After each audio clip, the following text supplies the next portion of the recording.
I literally just grabbed my cats and got out of there. Right now at noon, an apartment fire broke out in Vancouver this morning, leaving one person dead and 20 others without a home. What we know so far. Plus, a new round of auto tariffs is set to take effect tomorrow. How American automakers are adjusting, and later. You want to lift underneath the clam rather than try and pull it from the top. When the tide goes out, the dinner table is set. On this week's Getaway, we explore some of Oregon's wild edibles. Your news at noon starts right now.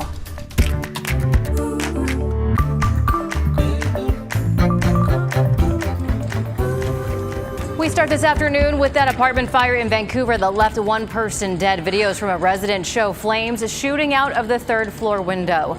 Thank you for joining us. I'm China Green. Officials say the fire also displaced about 20 people this morning. Ashley Graham has joined us from Evergreen Point Apartments right now. So Ashley, what can you tell us? Well, thankfully, the fire is out here at this apartment complex in East Vancouver, but the damage it left behind is really intense, specifically to a unit on the third floor there. I walked up a little bit closer, and when you get closer, you can smell that smoke, and the inside is just absolutely gutted. Investigators are still trying to figure out what happened this morning. A woman living in the complex shared a video with us, flames just pouring out of a unit on the third floor. The Vancouver Fire Department says they got the call just before 3 in the morning. When they arrived, they found heavy fire on the third floor and one person dead inside. They say the Vancouver Fire Marshal's office is investigating. I did talk with a resident who lives in the complex. She says her son woke her up. They were able to get outside, and that's when they saw how intense the fire was. The alarms were going off, and immediately, when I went out to the living room, I could smell smoke. And then when I went outside, I saw the fire. And it just immediately, you could see this roaring, popping fire coming from the top of the building. That woman you heard from there isn't sure when she'll be able to get back into her place. The Red Cross is helping about 20 people who were displaced by this fire, and a chaplain from the fire department is available to support anyone who needs it. As for the person who was found dead inside this complex today, they have not yet been identified. China? Ashley, thank you. We are going to head now out to Raw to take a look at weather. Boy, I tell you what, things have really changed at the beach. There were some clouds early this morning, and then it was absolutely clear for the most part, and now all of the cameras look like this. So this is the first wave of a change of weather that will work inland later today. The Astoria column camera looking down at the bridge. Overcast skies, obviously, in 57 degrees. Overcast skies, obviously, in Lincoln City from our Schnickwins Casino Resort camera as well. 54 degrees there. Now, so far here in the valley, we're seeing the blue. Here's the Chehalem Tasting Room camera down in Sherwood. Beautiful scene at lunchtime. Folks out enjoying the Oregon Zoo as well. 66 degrees up in the West Hills, and PDX is at 67. So we're on track to warm up into the 70s in the coming hours. We will eventually get into increasing cloudiness, and I think be mainly cloudy once we go into this evening. There is that threat for your evening plans that you might feel a raindrop. I don't think it's actually going to just rain, but there might be some raindrops out there this evening, if you will. That leads to the cooler weather for your weekend forecast that I will have coming up in just a bit. Back to you. Thank you, Rod. Now to some of the local headlines this afternoon. The Clark County Sheriff's Office says the former interim chief of the Cowlitz Tribal Police, who died by suicide last week, was under investigation for alleged sex crimes against a child. Charles Gardner was found dead inside a car after it was reported as a burglary in Vancouver. Yesterday, though, the sheriff's office said that it was not a burglary and that the person who called 911 said that they got into a fight with Gardner after they found him in their home. Investigators have not released details about the alleged sex crimes. Police say they have removed more than a dozen squatters from a home in northeast Portland this week and wound up arresting most of them. So this happened in the Park Rose neighborhood on Northeast 102nd. According to police, people took over the property after the owner of the home had to move out because of medical reasons. Police say that the squatters were involved in criminal activity that included drug dealing. It's been kind of scary because our room is pretty close to the property line, and so that has kind of worried me, people on drugs with guns and stuff, you never know. And it's just a couple walls in between us. A bill is now making its way through the legislation that could change the laws around squatting. They would allow landlords to remove squatters in 24 hours if there are no signs of forced entry, a process that actually takes a lot longer.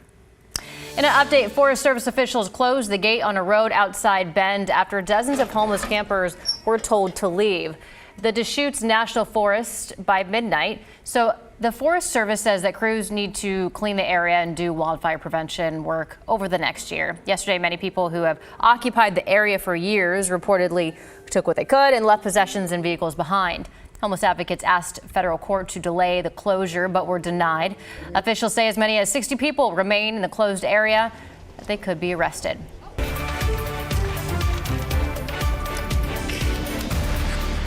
Car dealerships around the country are bracing for another round of tariffs this weekend. A new 25% tariffs on auto parts will go into effect, while 25% tariffs on imported cars continues. Now, earlier this week, President Donald Trump signed an executive order to ease some of the tariffs, allowing some reimbursements for domestic car producers importing car parts. But the president stressed this only provides a temporary break to auto companies. In an address last night, President Trump told college graduates at the University of Alabama that the tariffs are working as intended.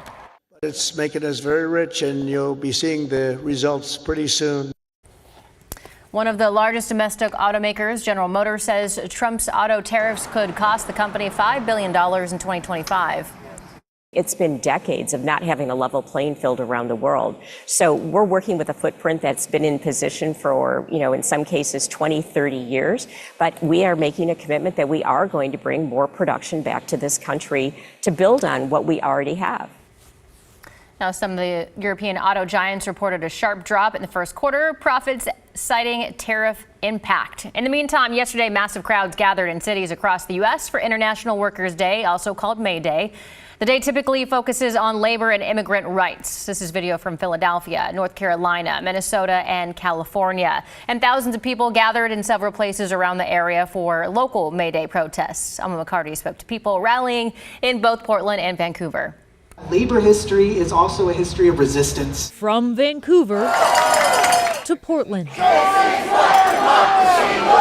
large crowds of demonstrators got loud and gathered together this May 1st. I feel energized, to see this kind of participation and see how it's affecting everybody and everybody stepping up. I feel safest here because I know these people have values that I respect. Their signs and speeches sending clear messages, supporting workers, supporting immigrants, and strongly protesting the Trump administration and the slew of changes and actions over the past 100 days. I have a hard time believing that my fellow Americans didn't see this coming. Have to take a stand. I mean, we just have to we can't sit it out. Longtime May Day attendees. This one's really personal because Donald Trump has cut us veterans off at the elbows. To first-time participants. Everything's at stake. There's so much going on. Expressing that now is the time to organize and act. The real threat to workers is corporate greed, not immigrants. We are feeling very tangibly and palpably right now those threats from the federal government. We will not be intimidated by these tactics, and we will fight back. Crowds dispersed following these peaceful protests with a vow to come back, saying their work isn't done. I'm not here to make the rich richer. I'm here to have a good place for all of us. And that's what I believe we should have, and that's why I'm going to keep coming out here. Alma McCarty, KGW News. As House Republicans work to push through a massive bill to cut federal spending, Oregon Congressman Cliff Bence says Medicaid spending cuts are currently off the table. So Bence is part of the House Committee on Energy and Commerce. The group is tasked by the president to reduce $880 billion in federal spending over the next 10 years. The majority of spending under their jurisdiction is for Medicare and Medicaid. Our team on Straight Talk spoke to the congressman about what they're considering, and here's what he had to say.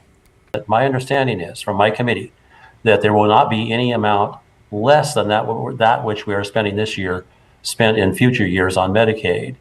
And so people that are running around with their hair on fire scaring people, and that's many of my co-Democrats in my federal delegation, need to stop. The point here is that we haven't decided yet what we're going to do, but it's not going to be the destruction of the program. Nearly a third of Oregonians and half the state's children rely on Medicaid under the Oregon Health Plan. We spoke with Congressman Bence about the other issues, including tariffs, funding for the Interstate Bridge Project, and immigration. You can watch the full episode of Straight Talk tomorrow and Sunday night at 6:30 or Monday at 7 or anytime on KGW free TV app, KGW Plus. Another programming note here, starting next Monday, KGW News is adding an extra hour at 7 a.m. exclusively on our TV streaming app, KGW Plus. It's 100% free and easy to download on Roku, Fire TV, and Apple TV. That's more news, weather, and traffic, all at more convenient time. Wake up your way with KGW News at sunrise at 5, 6, and 7 on KGW Plus.